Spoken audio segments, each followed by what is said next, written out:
Hi students, welcome in the online classes of DAV school. As you know, in the class 6th G Science, we are on chapter 3rd. Our in the previous lecture we complete up to here, and now dissolution topic we start today. Dissolution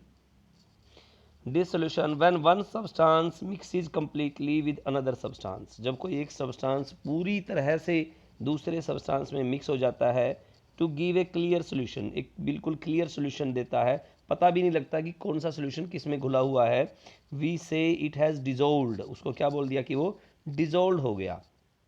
The property by which a substance dissolved in another substance is called dissolution. एक property जो है एक substance की दूसरे में dissolve होने की, वो क्या कहलाती है? डिसोल्यूशन कहलाती है. जैसे कि हमने नमक लिया, पानी में डाल दिया, उसको थोड़ा सा घुमा दिया, ठीक है, तो हमें देखने से ये पता नहीं लगेगा कि उसमें नमक है या शुगर है. शुगर घोलोगे तो शुगर भी ऐसे ही घोलेगा, ठीक है, तो वो एक दूसरे में डिजोल्व हो गए. बिल्कुल टेस्ट करने से पता लगेगा, लेकिन देखने से नहीं लगेगा. पूरी तरह से क्लियर सोल्यूशन दिया उन्होंने. We can dissolve a large number of substance in it, बहुत सारे सब्सटेंस उसमें वाटर के अंदर जो है डिजोल्व कर सकते हैं. वाटर जो है अपने अंदर बहुत सारे सब्सटेंस को डिजोल्व कर सकता है.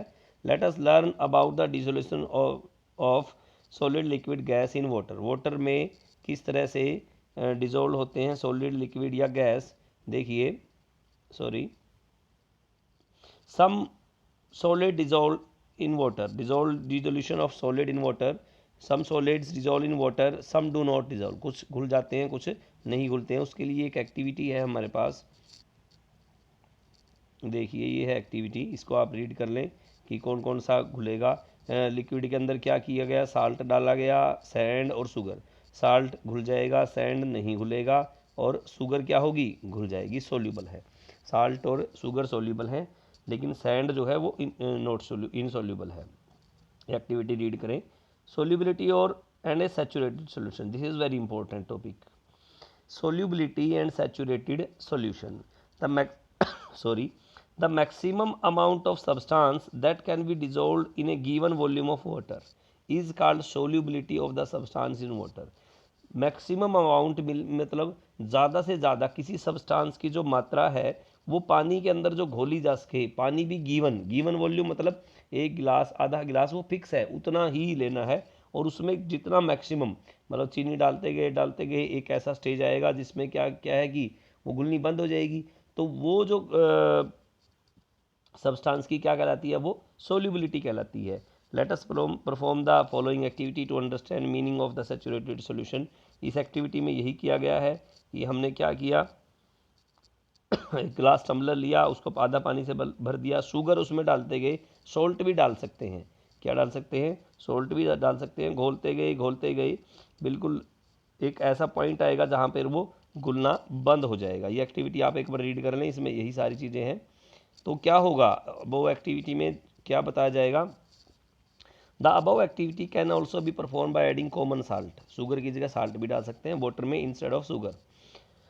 The solution obtain in the above activity cannot dissolve more sugar. अब और ज़्यादा शुगर नहीं घुल सकती. Such a solution which cannot dissolve more amount of given substance. ऐसा सोल्यूशन जो दिए हुए सब्सटेंस को और ज़्यादा नहीं घोल सके एट द गिवन टेम्परेचर भी दिया हुआ है उतने ही टेम्परेचर पर, कॉल्ड ए सैचुरेटेड सोल्यूशन. उसको क्या बोलेंगे, सैचुरेटेड सोल्यूशन बोलेंगे. अब एक पॉइंट और आता है कि गिवन टेम्परेचर, अगर टेम्परेचर बढ़ा दिया जाए तो effect of temperature on solubility क्या होगा. Next topic, on increasing the temperature that is on heating the solution. Solution को हीट करने पे, टेम्परेचर बढ़ाने पे, the solubility of substance generally increase. जो सोल्यूबिलिटी है वो बढ़ेगी, और मात्रा में हम शुगर या साल्ट घोल सकेंगे. This means even a given volume of water large amount of substance can be dissolve if water is heated. अगर पानी को गर्म कर दिया जाए तो और ज़्यादा मात्रा में सब्सटेंस को घोला जा सकता है. यही एक्टिविटी नंबर 12 आपकी बता रही है कि हम और ज़्यादा में घोल सकते हैं. This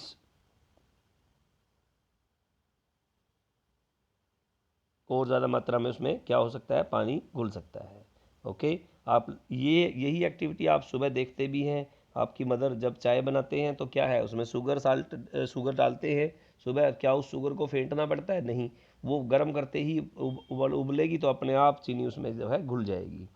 next topic is dissolution of liquid in water. Liquid का वाटर में डिसोल्यूशन क्या होता है? Some liquids are insoluble in water. कुछ लिक्विड जो हैं सोल्यूबल है, soluble in water and that is they dissolve in water, वो पानी में घुल जाते हैं। Some other liquid are insoluble in water, कुछ जो है इनसॉल्युबल भी हैं। Let us perform activity to understand this. इसके लिए ये एक्टिविटी नंबर 13 आप पढ़ें, ठीक है। और dissolution of gases of water भी आपने पढ़ना है। ये नेक्स्ट एक्टिविटी 14 पढ़नी है, रीड करनी है। ये आपके लिए होमवर्क है, आज आगे थोड़ा सा रीड कर लें और आज के टॉपिक में से कुछ 4-5 क्वेश्चंस पर फ्रेम करने की भी कोशिश करें। Okay, thank you so much.